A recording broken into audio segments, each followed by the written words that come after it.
Storytelling through music is a natural gift for the St. Louis singer-songwriter you're about to meet. But a couple of turning points in her life assured she'd make the best use of that gift. I didn't deal your cards. My conscience clean, your journey in afar. Beth Bombara's music is born of more than one genre. There's country, folk, indie rock, even blues. Darkened days, forgetting who you are. Bombara is a popular St. Louis singer-songwriter who's in demand at venues like the Missouri Botanical Garden. She performed here in July as part of the 2013 Whitaker Music Festival. Bombara's relationship with music stretches back to her childhood in Michigan, learning the basics of her grandmother's piano. She started singing early too. That's her on the right, performing in a Christmas holiday program. But Bombara didn't pick up a guitar until she was in high school. I think I was about 13 or 14 years old. My mom had a guitar. She got her first guitar in college, and she played just for fun, learned some basic stuff, and it seemed like it was a really fun thing for her to have and be able to do in college. And so she had one around the house, and when I was about 13, I became really interested in it. So she let me play it and gave me a book of chords and said, well, here, learn this for yourself, because I did, so I think you can do it too. Bombara became friends with some fellow students who were into punk rock. After they addressed a few important matters, the young women formed a band called Green Means Go. They had this stack of lyrics written, and they really wanted to be in a band, and but nobody played any instruments. So I met them, and we started talking, and we kind of hit it off, and they got instruments for Christmas that year from their parents. So we started, playing in the basement, like most musicians do when they start out.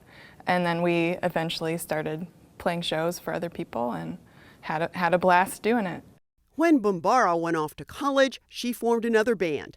And when she attended an East Coast music school for a semester, she met the man who would become her most significant collaborator and her husband.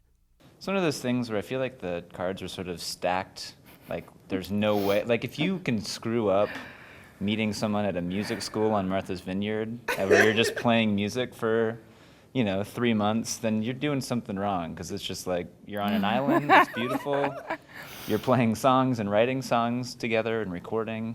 It was pretty amazing. Yeah, it's pretty unbelievable to me still now that I think back. I thought, that really happened. We really met each other on an island and fell in love. They married in 2009.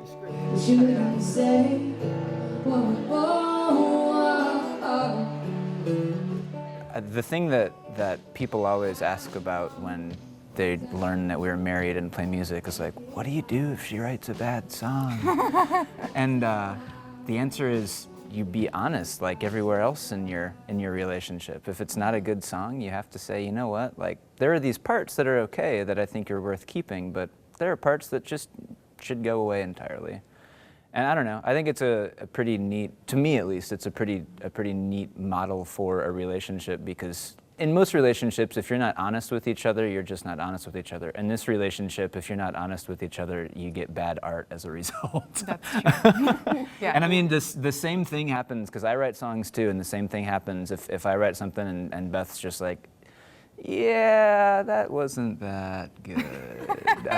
It's totally fine. I think it's very neat, because I feel like we work well together in a very complementary way. Without the internet and social media, Bombara says she couldn't do what she does as an independent artist. Notable examples are her 2 Kickstarter campaigns. The most recent one in the summer of 2013 was to raise money for her album, Raise Your Flag. This cover is the work of St. Louis artist Casey Miller. A 2010 campaign was for Wish I Were You. Both were produced on old school vinyl. Nowadays, anybody can make a CD, but to actually put something on wax is a cool thing, but it's expensive. So we launched the Kickstarter campaign for that and had an amazing response.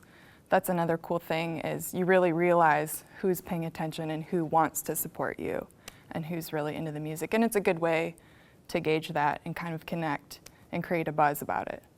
So how far does your fan base right now, based on like your Facebook page and all that, how Sure. far does it extend? That's a really good question. That's something I'm, constantly trying to figure out. I don't really know. Like I'll get a notice that, somebody bought my CD in Japan. And to me, that's like, I don't know how that happens, but it does. The magic of the internet. Yeah, it really is. And I think it's really empowered modern day artists to kind of pursue what they want to do creatively, because they don't have anybody telling you, look, you have to play these certain songs. They can decide that for themselves and find their own audience to connect with. Bombara's plans in the coming months are to book more tours and write more songs. Next few years, I have no idea. It's always an adventure. It really is, which is one thing I love about it. Back, baby, back in time.